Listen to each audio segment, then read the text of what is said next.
नमस्ते दोस्तों। आज जो कहानी आप सुनेंगे उसका शीर्षक है और डोर उलझ गई। लेखक हैं लक्ष्मी नारायण अग्रवाल। लक्ष्मी नारायण अग्रवाल जी एक लंबे समय से लेखन में सक्रिय हैं। देश की प्रतिष्ठित पत्रिकाओं में उनकी रचनाएं प्रकाशित होती आई हैं। प्रस्तुत है कहानी मेरी जुबानी। मैं हूँ सीमा सिंह। पतंगबाजी की दीवानगी क्या होती है अगर देखना है तो उत्तर भारत के दशहरे पर या दक्षिण भारत में संक्रांति पर्व के अवसर पर देखिए।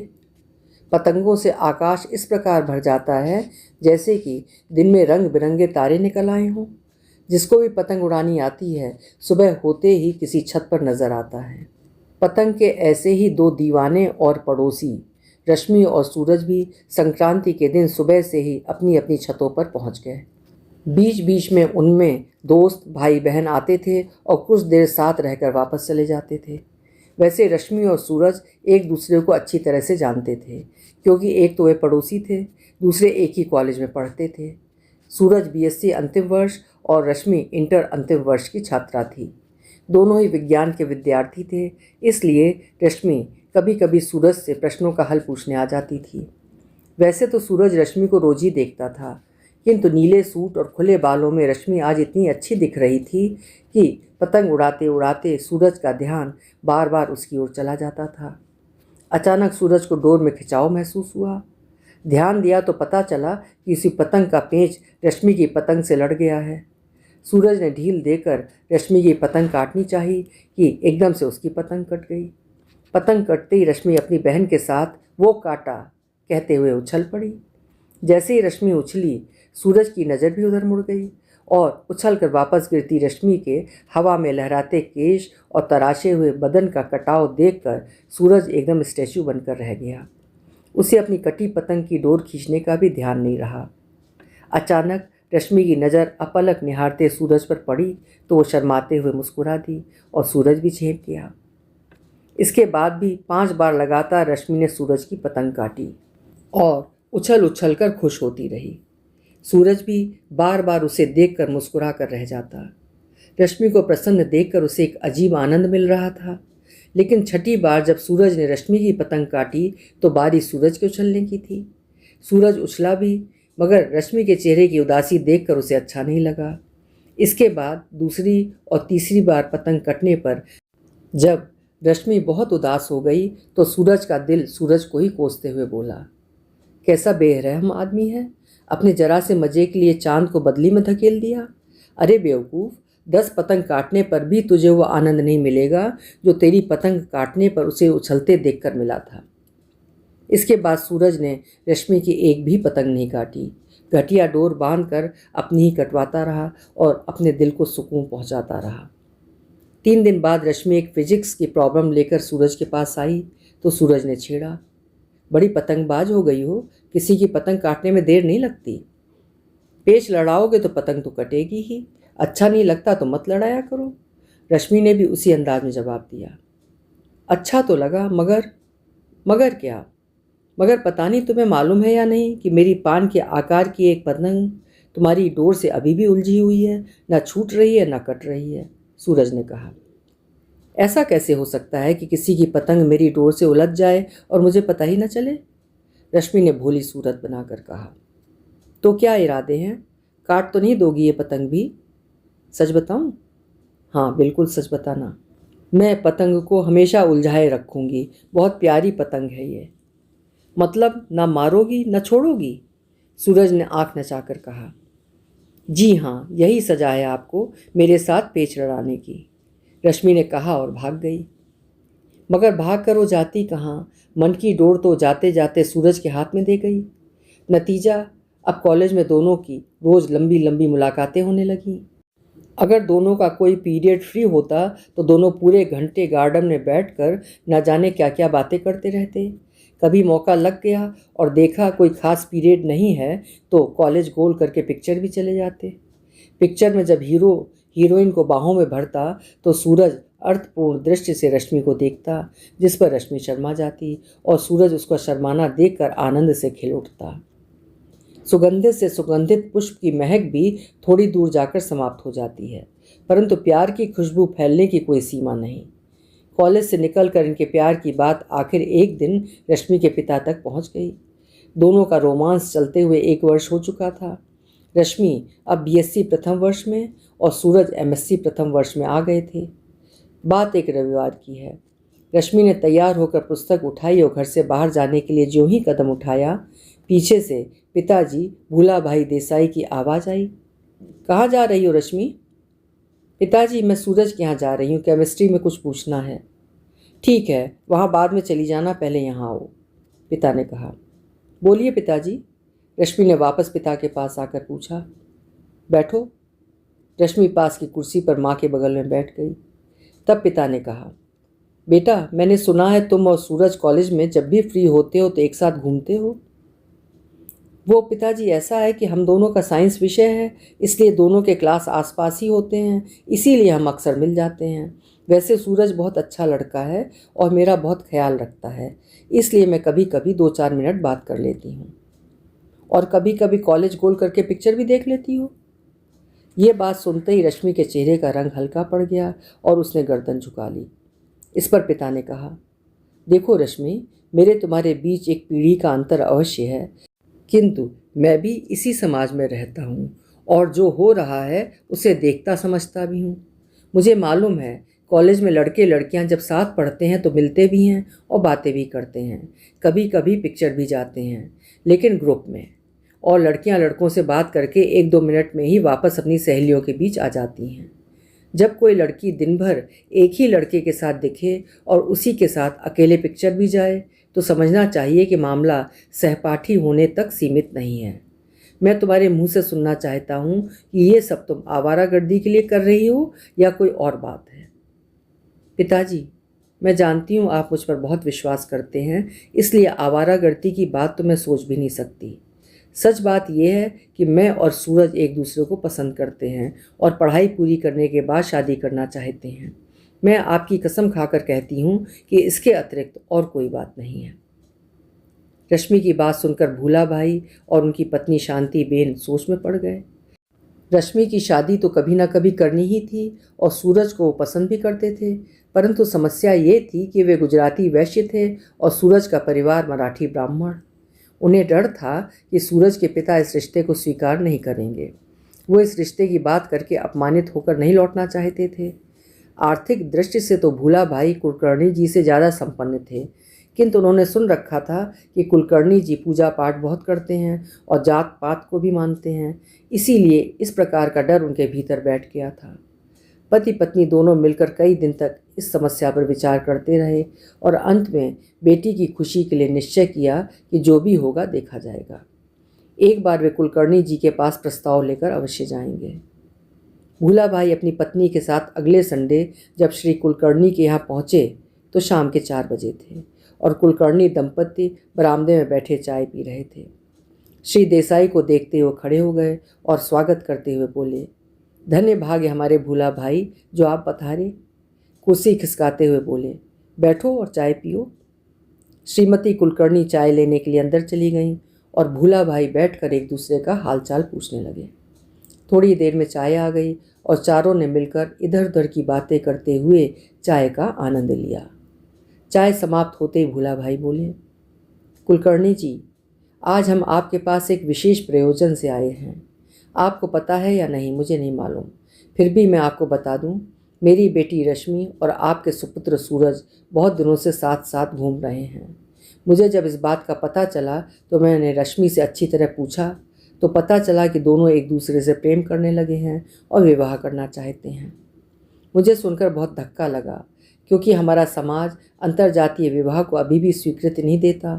परंतु जब ख्याल आया कि ज़माना तेज़ी से बदल रहा है और आजकल बच्चों पर सख्ती करना ठीक नहीं है, तो गुस्सा पीकर बेटी की खुशी के लिए आपके पास ये रिश्ता लेकर आया हूँ। ईश्वर का दिया हमारे पास सब कुछ है और बेटी भी एक ही है।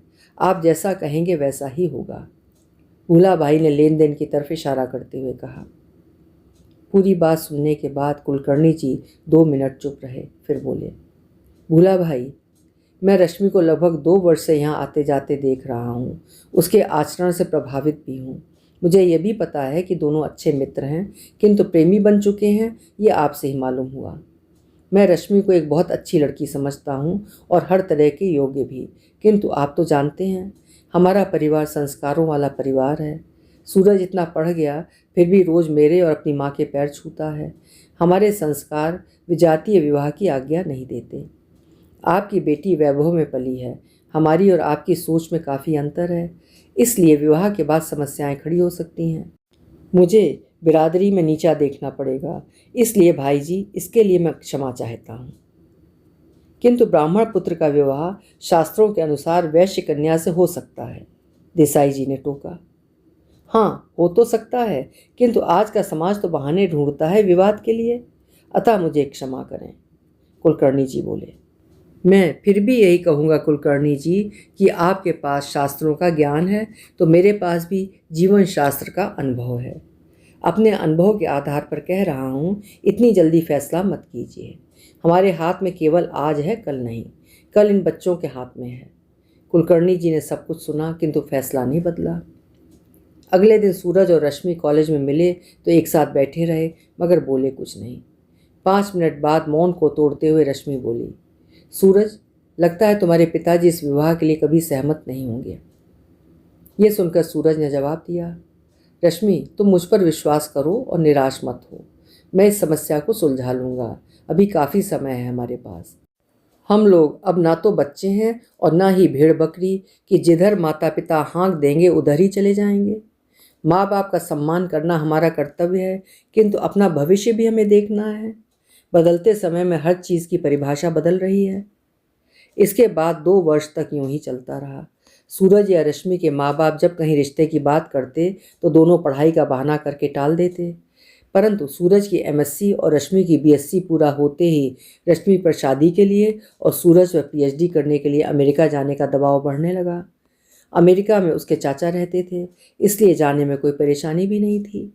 एक दिन अचानक बातों बातों में रश्मि के आंसू निकल आए तो सूरज ने पूछा, क्या हुआ रश्मि, ये आंसू क्यों? सूरज, मुझे अपने सपनों का महल ढहता हुआ नजर आ रहा है। 5 साल से जिस प्यार को देवता बनाकर मन में सजा रखा था आज दूर जाता लग रहा है। तुम अगर अमेरिका चले गए तो न जाने कब आओगे। पीछे से मुझे पिताजी की बात माननी पड़ गई तो जीवन एक जेल बनकर रह जाएगा। फिर वही निराशा वाली बात। कितनी बार कह चुका हूँ, धैर्य रखो, इस बात को सोचना छोड़ो, मैंने इसका समाधान सोच लिया है। ये सुनते ही रश्मि के चेहरे के भाव एकदम से बदल गए और वो प्रश्नवाचक दृष्टि से सूरज की ओर देखने लगी। तब सूरज ने बताया, मैंने प्रोग्राम बनाया है कि पहले हम दोनों कोर्ट में शादी कर लेंगे, फिर मैं अमेरिका चला जाऊंगा और तुम एमएससी में एडमिशन ले लेना।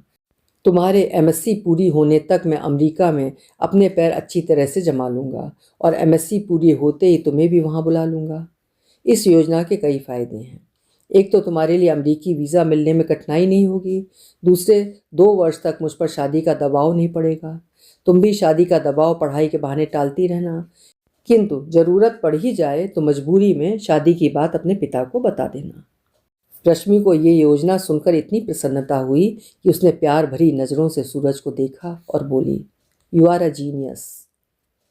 योजना अनुसार दोनों ने गुप्त रूप से कोर्ट में शादी कर ली।